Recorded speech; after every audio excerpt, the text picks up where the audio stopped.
Here we'll look at a second type of verb. Verbs that end in IR. One example of this is ouvrir, to open. They're called IR verbs because they end with IR. The R in this case is pronounced, where it wasn't pronounced for verbs that end in ER, like parler. These verbs must be conjugated depending on the subject, just like verbs with ER. That means that depending on who's performing the action, the verb will be slightly different in form. So to say, I speak, we say, j'ouvre. Now notice that our word I has changed a bit here. Where it was je before, now it's J apostrophe. That's because the verb ouvre begins with a vowel, an O. This is just like the indefinite article le and la, which become L apostrophe before vowels.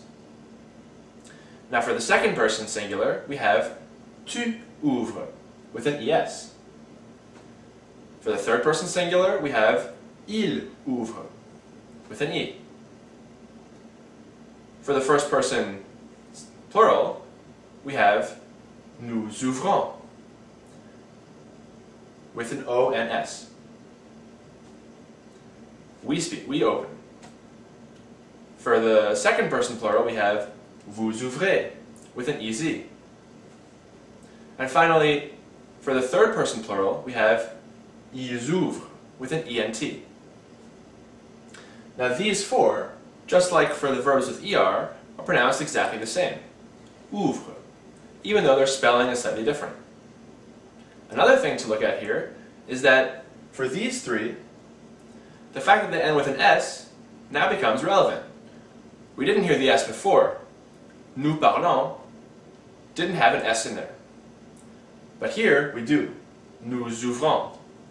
This is because of something called liaison, which we'll discuss later.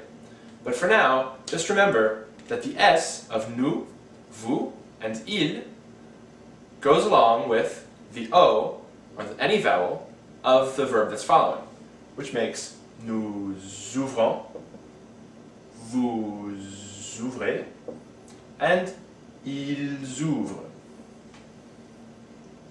So how do you say, you open the door? Tu ouvres la porte.